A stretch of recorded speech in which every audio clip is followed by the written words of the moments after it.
Greetings to all of you in the wonderful and the matchless name of Lord Yeshua, our Messiah. Dear friends, today I am with you to share about one of the minor prophets known as Habakkuk in the Old Testament. Habakkuk was considered to be probably of the 7th century BC. The word Habakkuk in Hebrew means ardent embrace or embrace. The ancient rabbinic writings connect Habakkuk with 2 Kings chapter 4 verse 16 especially, describing a conversation between Elisha and the Shunammite woman. Elisha and Shunammite woman were discussing, and Elisha said that thou shalt embrace a son, assuming that prophet was a son of the Shunammite woman. Habakkuk is considered contemporary to Nahum and Zephaniah. There are 3 chapters given in this book. The first 2 chapters describe an intense conversation, a dialogue between Prophet Habakkuk and Adonai Elohim. The third chapter is a passionate hymn song which is written in the glory of Adonai Elohim. Now, when we look on this, the first chapter starts with a burden of the prophet for his people. This burden is increasing, as it is evident in the first 5 verses. Why there is so much of sin? Why there is so much of injustice going on? Why, Adonai Elohim, you are silent? The justice is being perverted. Why no action is being taken? So the prophet is getting really concerned about the spiritual degradation of his people in the land. He is asking a question to the Lord, and the Lord replies him from verse 5 to verse 11 onwards, that I am going to give you a specific sign. You will be surprised, you will be astonished. I am going to raise up Chaldeans. Now Chaldeans are also known as Babylonians, and they are the descendants of Shem. Shem, you remember, in the book of Genesis, if you will read, you will find about Shem. So they are mentioned multiple times in the Holy Bible. As per the Bible scholars, these Chaldeans are considered to be skilled astronomers and astrologers. A unique strength, a unique quality of them. And they even worship sun, moon, God, and sun, moon as their gods. Now Chaldeans are being raised up against Habakkuk's people. They are being raised up to bring violence in the land, to capture the captives, destroy the kingdom, and create a havoc in the entire land. Now Chaldeans are guilty because their strength is their God. This prophecy, which was mentioned by Prophet Habakkuk in 7th century BC, is considered to be fulfilled as mentioned in 597 BC, as mentioned by Prophet Jeremiah.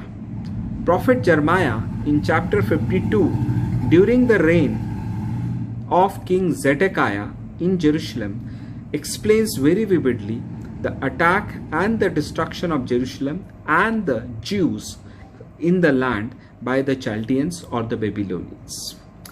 The chapter moves ahead. In the last part of the chapter 1, the prophet raises up the second question. Now prophet is confused. Number 1, Chaldeans are coming. Number 1, violence is going on. Why you are not taking any attention? The Lord says, I am sending Chaldeans for judgment. I have ordained them to bring judgment on this land. Now the prophet is getting confused. Why? He knows that Adonai is holy. His ways are just. Now he has ordained Chaldeans for judgment. But what will happen to Chaldeans? Because Adonai is pure and he cannot be silent, and he knows that Chaldeans are not a righteous people. They are unrighteous. So what will happen to them? This concludes chapter 1, and we move to chapter 2. When we move to chapter 2, the chapter 2 starts with the waiting of the prophet as a watchman on the tower, waiting for a response from Adonai Elohim. From verse 2 onwards, Adonai Elohim responds by a vision that will take place surely. This vision becomes the central theme of this entire book. The vision states that the righteous shall live by faith. I repeat again, the righteous shall live by faith. It's given in verse 4 of chapter 2. This particular verse is the strength for a believer, because if you believe, you will be considered righteous. This is the promise of the Lord. Now when we move ahead in this chapter, from verse 6 to verse 20, the prophet describes the tribulation which is going to come upon the Chaldeans, as the people around them will taunt parable on the Chaldeans. All their debtors will suddenly rise. The people shall plunder them. Because Chaldeans had done evil gain, they shall be deprived of their life. All their labor is in vain, as they are gathered shame for themselves. Their idols, their metal image, their wooden image will be of no help, because when the judgment of Adonai will come upon them, they will be really, really struggling. And the chapter goes on ahead talking about that Adonai Elohim is in his holy temple. We have to remain silent. In this chapter, Habakkuk, like Job, ultimately accepts and submits himself to the authority of Adonai Elohim. Chapter 3 is a wonderful, wonderful, passionate song of the prophet. The chapter 3 talks about where prophet is describing about the judgmental attributes of Adonai Elohim. He is praising him. In verse 13 specifically of this chapter, there is a mentioning of salvation. Salvation for whom? For the righteous.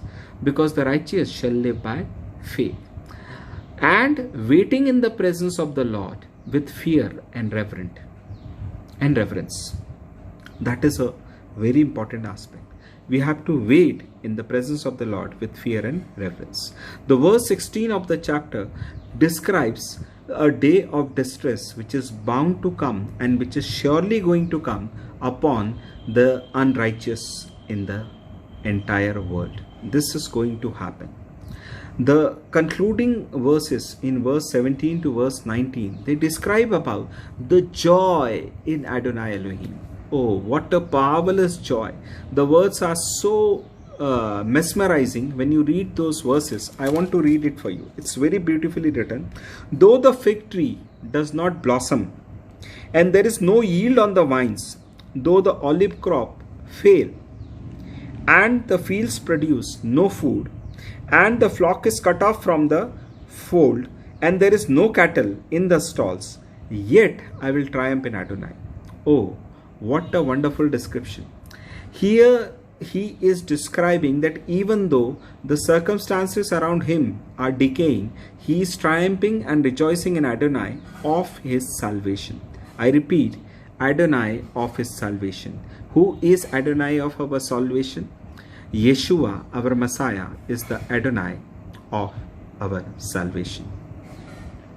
The chapter ends with thanks and praise to Adonai Elohim.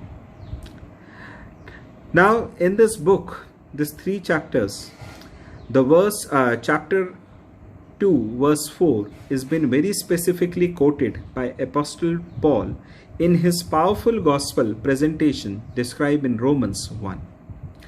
Our world is today much similar like the Habakkuk's world. There is full of injustice, there is full of violence, what we see around us. But like Habakkuk, we have to ardently embrace our God. We have to cling on him. We have to wait upon his presence. When we cling to him, when we wait on his presence, what happens? Adonai Yeshua, our Messiah, who is in still control of the things, will work out his purposes through us. I repeat, Adonai Yeshua, our Messiah, is still in control. Be patient. Yeshua, our Messiah, wants to work out His purposes in us. Are you ready to ardently embrace the God of God, the King of Kings, the Lord of Lords? Are you ready to embrace? Come, let us pray, my dear friends. Wonderful Jesus, glorious Father, Yeshua our Messiah, the King of Kings, the Lord of Lords, the Holy One of Israel, in whose name every knee shall bow and every tongue shall confess that you are the Lord. Lord Jesus, Yeshua our Messiah, we come at your presence and we ask for your grace and your mercy. Lord, we request, release your anointing upon our lives through your Holy Spirit, that we can ardently embrace you in this time of distress, in this time of violence. Let your name alone be glorified through us. We ask this prayer in the name of Jesus. Amen. Amen. God bless you, my dear friends.